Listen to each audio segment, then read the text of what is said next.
আবার আজকে আরেকটা নতুন ভিডিও নিয়ে আপনাদের কাছে এসে গেছি আমি।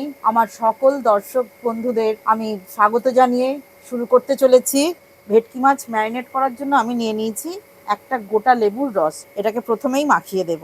নুন হলুদটা দিয়ে দিচ্ছি। প্রথমেই হলুদ দিয়ে দিলাম, নুন দিয়ে দিচ্ছি পরিমাণ মতো, দিচ্ছি পেঁয়াজ বাটা, কাঁচা লঙ্কা বাটা, সবটা দেব না, খানিকটা দেব টেস্টের মতো।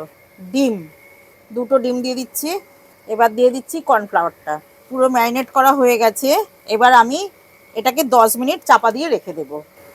10 মিনিট পর আমি এবার মাছগুলোকে ভেজে নেব। মাছটা ভাজা হতে হতে আমি পেঁয়াজের পাপড়িগুলো খুলে নিচ্ছি। সব মাছ ভাজা হয়ে গেল। আমি কিন্তু এতটা তেলে রান্নাটা করব না, খানিকটা তেল আমি তুলে রাখবো। এবার যে পাপড়ি খোলা পেঁয়াজগুলো আগে দিয়ে দেব। টমেটো দিয়ে দিচ্ছি। এবার ক্যাপসিকামটা দিয়ে দিচ্ছি। অল্প একটু রসুন দিচ্ছি। নুন মাছে দেওয়া আছে, শুধু এই সবজিগুলোর জন্য দিচ্ছি। এবার দিয়ে দিচ্ছি কাঁচা লঙ্কা বাটাটা।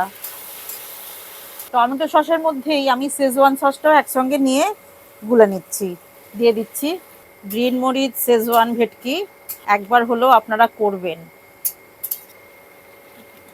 করে খেয়ে কেমন লাগছে আমাকে কমেন্ট করে জানাবেন। কি সুন্দর ছাড়া ছাড়া হয়েছে বলুন তো বন্ধুরা, একটা একটা একেবারে হয়েছে, এই যে জড়িয়ে পাকিয়ে যায়নি কেউ কারোর সঙ্গে। লাইক করবেন, কমেন্ট করবেন, কেমন রান্নাটা করে খেতে হয়েছে আমি তবে জানতে পারবো আপনাদের কমেন্টগুলো থেকে। আর আমার একটা মিষ্টি অনুরোধ, যেটা সাবস্ক্রাইব করে আমার পাশে থাকবেন আর বেল আইকনটা ক্লিক করে দেবেন, তাহলে সবার প্রথম রান্নাটা আপনার কাছেই পৌঁছে যাবে। আর দ্বিতীয়ত আমার ফেসবুক পেজে টুকুস কিচেন, এটা ফলো করে আমার পাশে থাকবেন। টাটা জানিয়ে বিদায় নিচ্ছি। আবার দেখা হবে পরের ভিডিওতে।